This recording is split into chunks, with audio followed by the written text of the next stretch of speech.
What up, y'all? We are here for our weekly romance oracle message. Hope you're doing well. I've had a nice day off. Got a nice walk in the woods and a good little run, and did some gardening and went to the store. So tomorrow I just chill again. Did my content. Obviously, I would never really chill. There's always creative projects happening, but I don't have to go to work those days. All right, let's take a look at the week ahead to see how we need to direct our energy in regards to our love lives. So we are in the month of Elul, which is the month of Virgo, in which we are in the final sort of culminating stages of perfecting the soul for the year's cycle, leading up to Rosh Hashanah, our birthday as a soul of mankind. And so on Rosh Hashanah, we go through a sort of yearly judgment day where the upper realms take into consideration our actions and our deeds and our merits for the year, and where we have overcome our lower nature or our easier nature, and where we have stretched outside of ourselves and transcended our ego and self-sacrificed and become more of a loving, sharing, goodly soul than last year. And so in accordance with that, then, maybe some other factors are thrown in. And then the decree will be set for the year to come, and your upgraded soul with all its new apps and downloads and software will be back downloaded into your body on Yom Kippur. If you have awareness of this holiday and you're conscious of it, then you can connect to the energy on even just a superficial level. But obviously, the deeper that you are involved in it and the more conscious you are and the more actively you participate in the holiday, then the stronger your connection is to the energy. So Rosh Hashanah and these holidays, they're really for all people who are seeking to perfect their soul and to become more like the light of the Creator. So this is why I always share about these holidays, because if you're a soul who is awakened and doing the work, then it pertains to you. All right, and so during this month of Virgo, that last month of soul work before Rosh Hashanah, we tend to be visited by our, overarching themes of our life, the patterns, the lessons, the repeating things that come back, so that we have a chance to retake the test again. It's like final exam season. And so we have a chance to meet the scenario or circumstances from a higher consciousness. And how would we approach it this time around? So that might be what you've been experiencing lately. This is a time for deep self-inventory and personal reflection.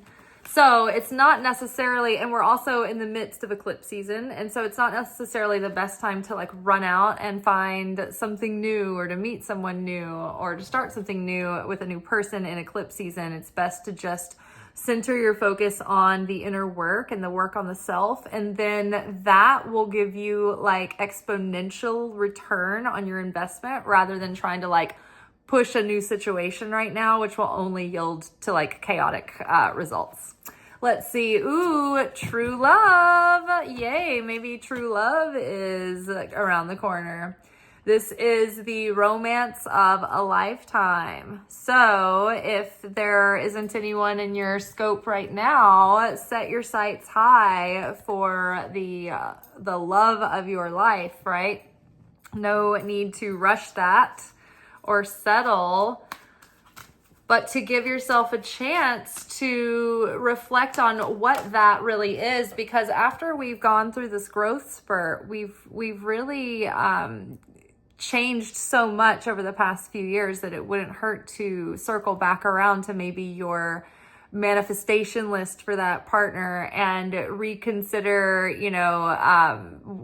if everything is still the same, right? Maybe you've thought of new things that are important, that might be, deal breakers or values that you didn't think had to align before, but maybe you feel like they do now. Maybe you feel differently about some of the criteria now. Maybe things that you thought were such a big deal then are not a big deal now. And, maybe new things excite you and new things are enticing to you now than they were then. So give yourself a chance. Ooh, I love this. Romance, attraction. You attract romantic love by enjoying this moment fully. So this is true when we get into the smelling of the roses, enjoying our day. People really find that magnetic. In fact, I was my male coworkers sometimes are get excited about asking me what I'm going to do on my day off, because they know I'm going to do my little meandering around and get into my hermit mode and be kind of magical and be mystical and all that. And they love it.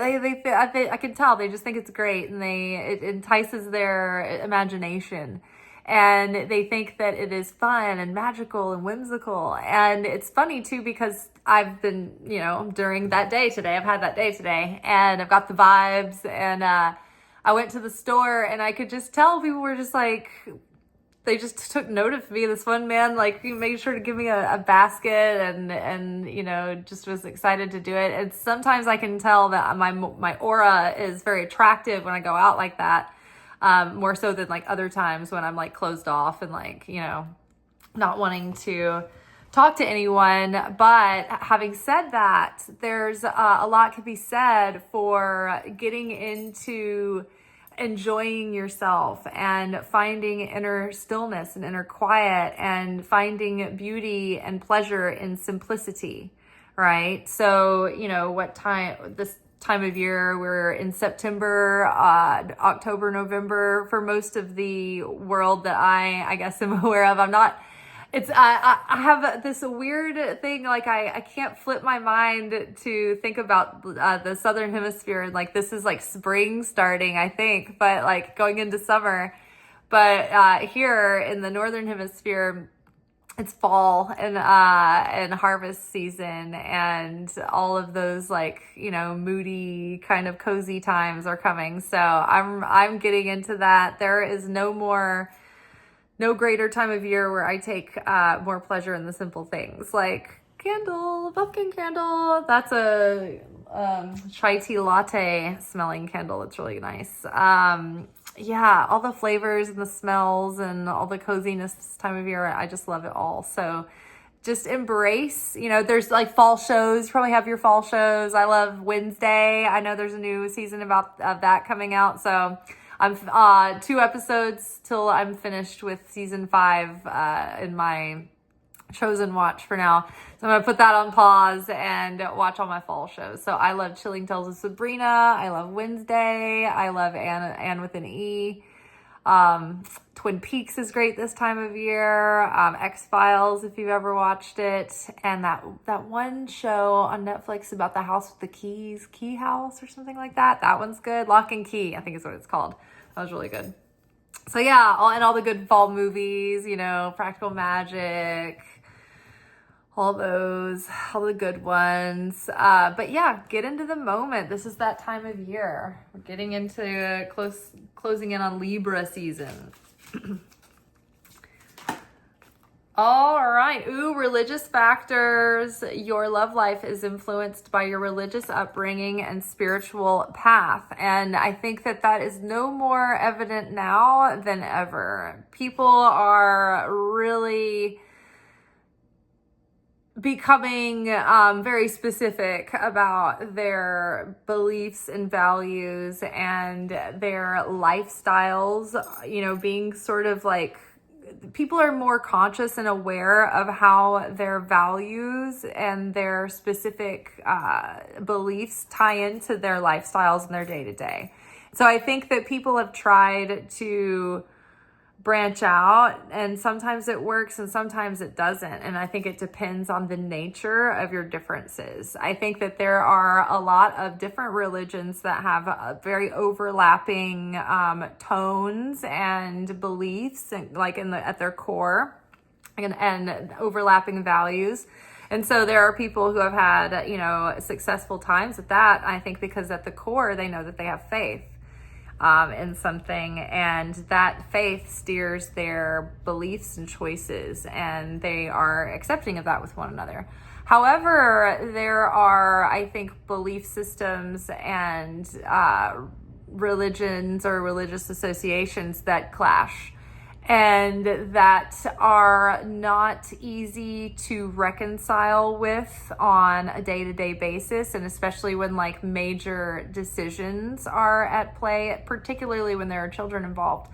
So for me personally, I am hoping to meet someone who is of the same religious persuasion and belief persuasion that I am. So there's not a ton of Judeo-Christian Kabbalist mystics in Nashville, but if anyone knows of any, send them my way.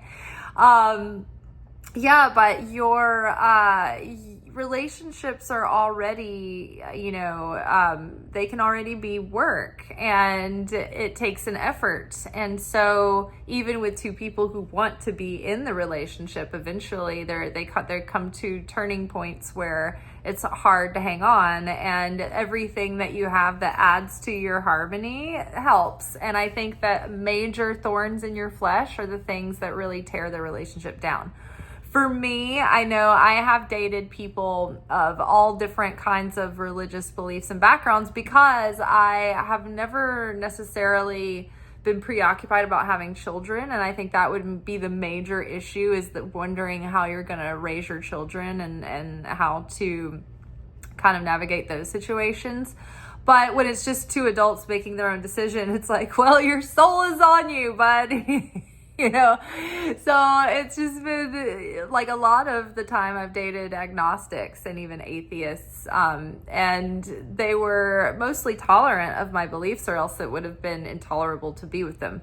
However, when it came to trusting my intuition on things and that kind of internal guidance system, they needed concrete material logic every time, and it blew up in their face every time. It was what they call Cassandra complex, or I called it Cassandra complex, because Cassandra was the Greek prophetess who was murdered because no one listened to her, and everything she said was inconvenient to people, and she saw the calamity before it would happen, and she would try to warn people and she couldn't get through. So yes, prophet problems, but this is typical for prophets. People generally don't listen to them, and then they are despised for the message that they are delivering. So that was a factor, and it was I found it very frustrating, and I found it very frustrating people who were like ultimately so literal that they couldn't expand outside of themselves and suspend their disbelief. I'm a miraculous, magical, whimsical believer, and so that just was limiting to me with them. And then even down to like them and their consciousness thinking things like, oh, well, if they had a computer chip that I could upload my consciousness to the internet and accelerate my intelligence, I'm taking it. And they were like the chip takers, which I am hardcore no chip. Okay, we've been warned about this. Don't do it. I think that's pretty gullible to try the corporation with your consciousness. That's just me. Religious factors, yes. So when things like that happen, you're just like, oh my gosh, you're ultimately at an impasse, right? So give yourself the best chance at having a real, true, loving soulmate connection, soulmate level relationship where you're equally matched and yoked in your philosophy and your emotional intelligence and your spiritual work on yourself and all of that, so you can really grow together, and instead of being at odds all the time. All right, and let's get one more card. Let's see. Ooh, love yourself first. So perfect advice for the week, not to rush out to do anything during eclipse season and in the midst of the high holidays, because our soul is really in flux at the moment. So loving ourselves first is going to yield exponential results and almost like a disproportionate reward. Your self-respect makes you more romantically attractive. So yes, your self-respect, when you stand on business, when you like respect yourself and you follow through and you put your money where your mouth is, and when you set your boundaries and people test them, you hold them to it. Right? I think that so many people don't realize that in the early stages of dating, a lot of times people are testing their boundaries. They're pushing to see how far this person can be pushed before they're porous and open and what is influence? You're not gullible. What is the? I can't think of the word, but it's sort of like when you're easily influenced by others, on the verge of like being naive or gullible. What is it called? You're, it'll come to me. It's like it's an easy word. I just can't think of it right now.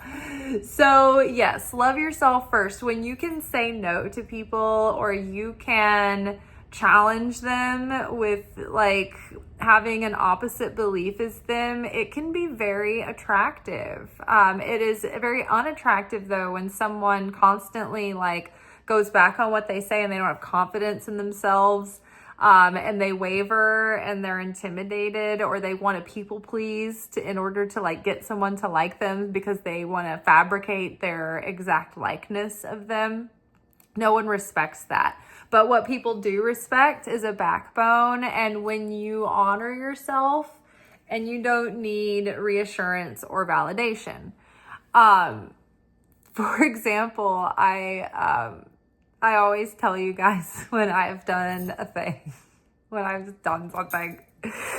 And this morning I was on Instagram and I saw a video by a comedy duo that I usually really like. And I have liked, maybe up until today, I'm not really sure. So they made this video that was, screwball humor and slapstick, and it was just goofy. But at the same time, as many examples of artwork throughout history, they do not always age well, depending on how maybe sensitive they were to the political climate of the time and how, So this video, I felt it had a socially irresponsible narrative. And it was kind of poking fun at road rage in the USA. But it was depicting these two guys who are the comedians getting accosted violently by immigrants in the US of this one particular ethnicity that's under most fire right now. And I was just like, I made a point. I just said, I'm not going to go back and repeat the whole thing like word for word, but I intelligently gave critical feedback on this piece of art. And I pointed out that although I'm usually a fan, I didn't feel that it was very helpful to this particular group for us to trivialize and perpetuate a negative racial stereotype in the midst of the kind of situation and temperature in the country right now. And then, of course, this person who I could only assume was one of these comedians' wives from her like devotion and investment in this, like came in and like was telling me everyone's ethnic backgrounds and combinations, like it would be like me giving you my entire 2023 and me like report as like an excuse for someone else's video. And like she knew everybody in the cast, and she was like, and they're just being themselves, and you know, blah, blah, blah. And I'm like, the personal details of the actors are not really like relevant. It's more like the narrative and the actors who are playing characters who are speaking this specific language and who are depicted acting out crimes against this particular group leaves a bad taste in people's mouths right now. I mean, I'm sure you can imagine. Doesn't really have to do with the personal background of the people who are playing those actors, but I don't know. Do what you want. Let a Gen Zer get a hold of this video and don't say I didn't warn you kind of thing. I don't know. I decided to drop the mic and leave the situation because I had to pause and restrict. Because I reluctantly commented in the first place. I do not like getting involved in the comments. It's like feeding seagulls, right? Everybody's all over you. They're all up in arms. And every time this happens, I know it's going to happen. So I just braced myself and I was like, okay, this time this is important. And I think that this is one of those cases where all these privileged people who look like me are jumping on this bandwagon laughing about this.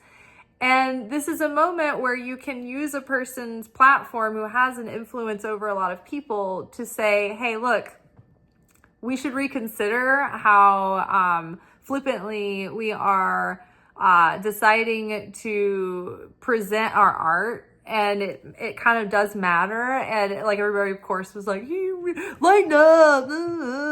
And then some people thought it was great and laughed. And I had to stop myself then again, too, because I was like, look, I cannot let this disturb me, period. Whether it aggravates me in an ecstasy of excitement or despair and dread, I cannot let it affect me. I just have to keep maintaining my center and going about my day. This was not about me, and so I don't want to feed my ego by feeling pumped up about this or by feeling afraid about this either way. I had to leave some truth there, and I didn't want to engage in such a way that I started getting into a roast with people. It could have easily just disintegrated quickly because I am kind of a smart ass and a sassafras. And so I was like trying to restrict myself in that moment and workshop the pause. What a pleasure. Why is this in my movie kind of thing? Like, okay, pause.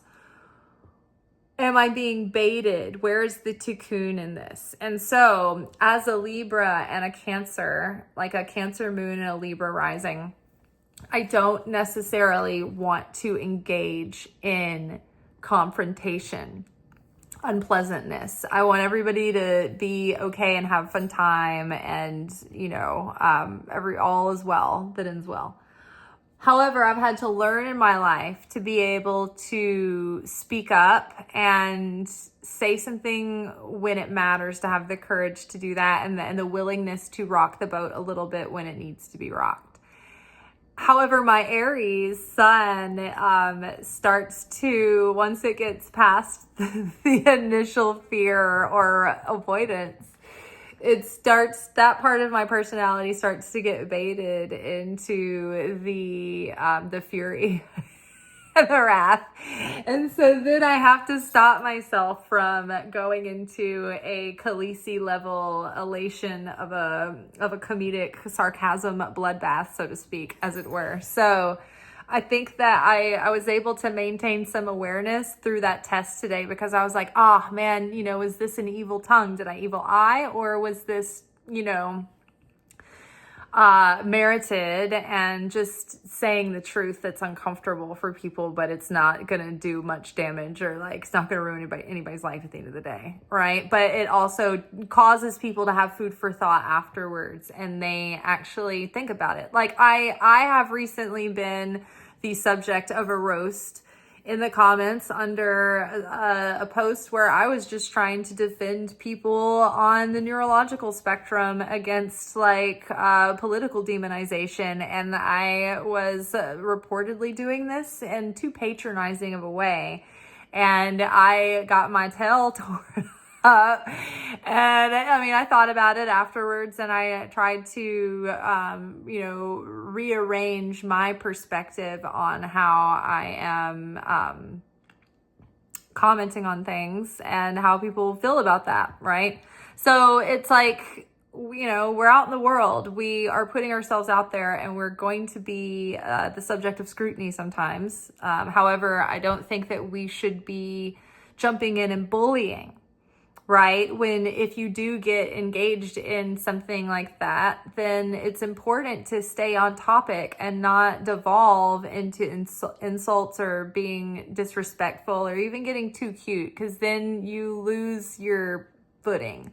It's better if you stay highbrow and intelligent and emotionally intelligent and respectful. So, but just having played that out for you guys, this is like teshuva. It's like when we have these moments where we're being tested and we're being asked, okay, like what is right? We don't know for sure, right? We don't have any guarantees. We navigate things the best we can. But I think ultimately what's important is that we're asking and inquiring, and we care in the first place. All right, let's get more insight on the true love card. Oh my gosh, coming together. I love this. So 2 of Cups is a joining of kindreds and like minds. So maybe in the next few months, we might be meeting new friends and new love possibilities, but people who are of like mind and like spirit. I love that. New friendships and deepening of bonds. So what about attraction? I feel these 2 cards here. Oh my gosh, simply love, which is 6 of Cups, which is, for me right now, paired with the attraction card. And so the 2 came out together. It's 6 of Cups and 5 of Pentacles. So the 5 of Pentacles in this relationship Oracle tarot deck is like loneliness, isolation. And so the 6 of Cups is feeling nostalgic and kind of like getting in touch with the inner child. And so I think we can strike a balance here where we can enjoy our time alone and without being lonely and desolate and isolated. The 6 of Cups can either remember things as better or worse than they are. So our perspective on, the moment right now is that we can love the fall and get really nostalgic and childlike and enjoy the season and enjoy being in it and ruminating in all the goodies of the season, instead of feeling also that the death of the season and the darkness of this time of year and the cold is coming and the dreary is coming. So for some people who have that are sensitive to seasonal depression, when the light starts to dissipate, maybe combat that seasonal depression with embracing coziness. And that's how I did it. I used to have seasonal depression and I would get so down in the winters. And then suddenly it just it hit me. I think when I started to embrace more of the magical themes of the seasons and things, it just seemed like, oh, there was so much more to appreciate about each season when you appreciate the associations and all the things we celebrate in nature in accordance with the seasons. So yeah, I just embraced fall and winter from then on as just my cozy seasons, and I really lived it up. And so in the fall and in the spooky season, I lived that up, and then in solstice and winter and Christmas, I lived that up, and then post-Christmas in the chrysalis, in that hibernation time, I enjoyed that too. So food for thought about keeping your vibration high during this season and enjoying everything to its fullest, whether or not you have someone at your side or not. Religious factors, solar plexus. So this is your internal instinct, your sense of knowing. It's your confidence, your self-worth, your vitality, your willpower, your drive, your self-discipline.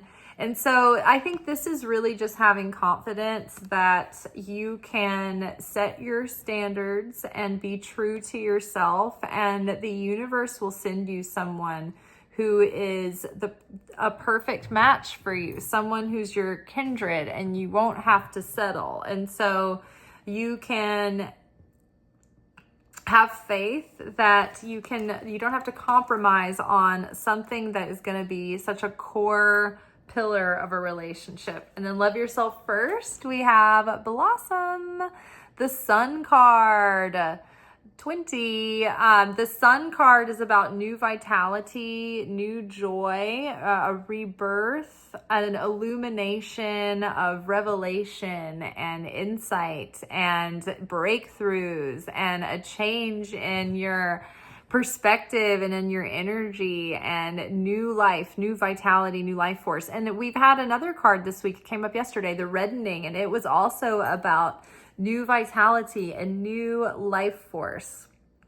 My point in telling you guys the story about the comment section was that I realized, though, in that I didn't go back to look at the comments. And I realized that I was proud of myself because I had learned to set that boundary in my healing to protect my energy and protect my time and not get sucked in to a rabbit hole or a troll feeding, but to just, have that respect for myself and stand my ground. Oh, and so then the comedian himself had responded back with some glib whatever, but I just ignored I didn't respond to it at all. And I just felt like that standing my ground and not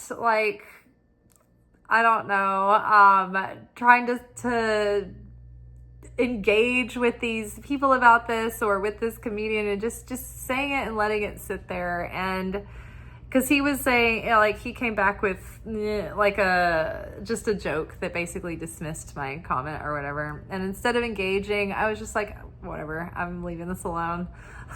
moving on to my day. And then I had a wonderful, delightful day full of wonders and goodness. And I didn't waste hours engaging with people in arguments online. And so I thought that is a good example of setting energetic boundaries and maintaining them, and that adding to your magnetism and protects your energy. All right. The person is